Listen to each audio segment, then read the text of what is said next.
silly way around. No creep over here, some creep over here. Can't expect the pathfinding to do everything for you. Some people really like to dog on the pathfinding in Starcraft 2. I kind of take issue with that. Sure, the units look kind of stupid when they're running into force fields, but that's the intention of force fields, is to mess with the AI. You're going to have to actually manually command your units to get around force fields. As much as I can rage about force fields cutting my army in half, I think it's kind of a silly ability. Maybe needs duration reduction, I don't know, but I feel like people whine about the pathing in this game when really your units will always take the shortest route to a path. Just kind of one of those things people do, though. They whine about pathing when it's usually their own fault. Something I find anyway. Doing some creep spread here. It's not the best. I've left this queen idle here for quite a time. She's built up a ton of energy. Would like to see her poop maybe 3 tumors here and then run back to my natural. But these things hard to do in retrospect. Still massing on one base, this guy JuMpEr. Sitting on 400 gas, not making use of some of those more gas heavy units. He kills my scout, and I at this point know that he's on one base, unless he's doing something silly like taking this first. He is on one base, which is what I assumed correctly during this game. He does get an observer in here. I have no detection. I'm not going to see that. He's going to see exactly what I'm doing, which is good on him. But dude is sitting on one base for no reason. I'm not being aggressive. There's no reason just to chill on your ramp here, not get an expansion. I don't know if he has a lot of success killing people with 5 zealots. I was able to hold it off pretty easily. This attack here wouldn't do much. I'm outclassing him in terms of supply. Some of that's going to be drones. A lot of that's going to be drones. 15 drone advantage and 1 base advantage. I'm thinking about taking my 3rd here. No problem taking a 3rd when he's only on 1 base and my army is decent. I like his choice of immortals against my roaches. That's been very effective. I don't think I've scouted that to this point.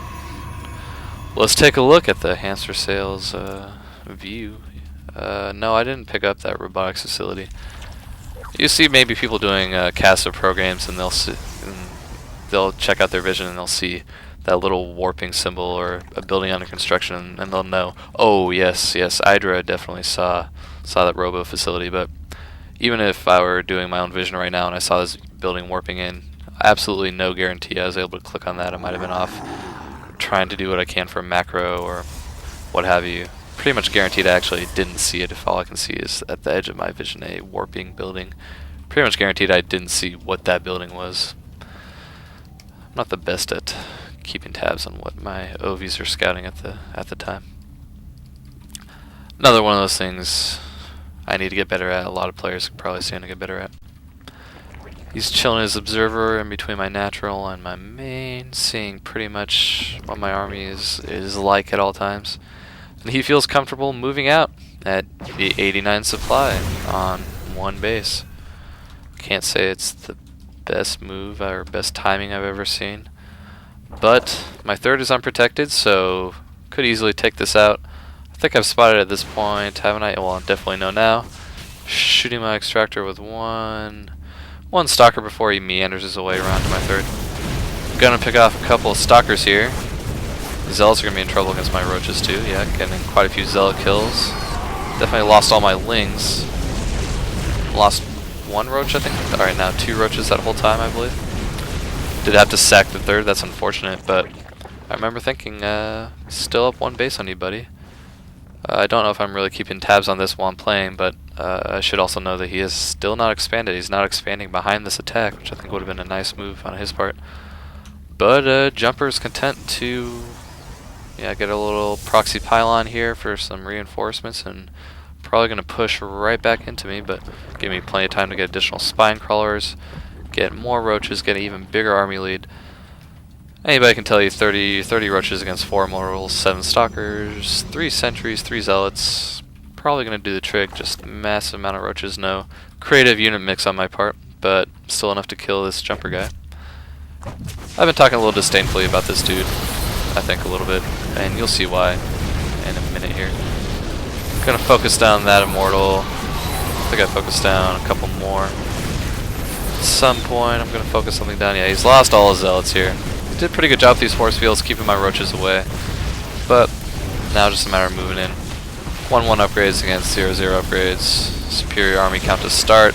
Gonna take my reinforcements to finish this off though. Zergling's effective against everything he's got, so I made a little switch there. Just the armor upgrades on my lings. Speedling's great against stalkers, and of course great against immortals. Zergling the prototypical counter to immortals. I see these stalkers running away. Instead of taking out the pylon immediately, I realize I can chase these guys down and kill them before they get home, before they run home to their mama.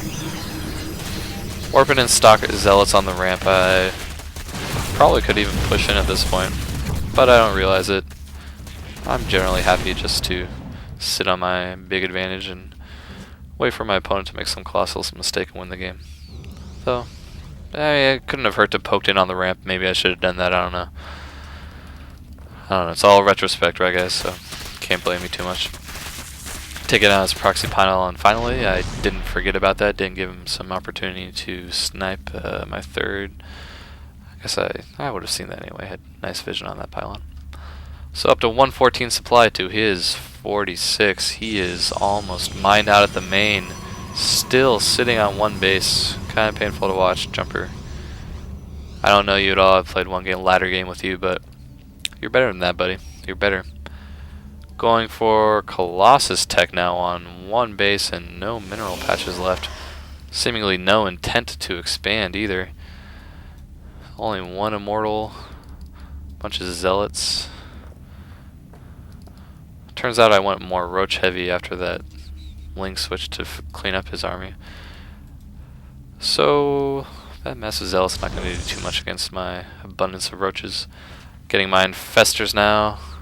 18 minutes into the game is extremely quick timing to get infestors, he said confidently. Even if it's bullshit. So moving tons of units down. I'm confident. My 2.5 base play for quite a while. Gonna be outclassing his one base macro style. He said sarcastically. 29 probes all he's mustered up this whole game. He did kill quite a few of my drones at my third, which I have not reproduced. But I don't need to reproduce them. Got a much bigger army, better army. And yeah, I'll see. He's going to push out here. Doesn't like me hanging out at his natural. And surprise, roaches are really good against zealots. Especially when they're fungal and can't move or retaliate. Because they're on move command. Going to fungal the rest of his whole army. And JuMpEr takes the opportunity to call me a noob and leave the game. Always a great move to call your opponent a noob after they've defeated you. I think it's kind of a Call of Duty mindset. Just randomly insult your opponent for no reason, especially when they're better than you. I think JuMpEr is kind of used to winning on 5 zealots, attacking really late in the early game.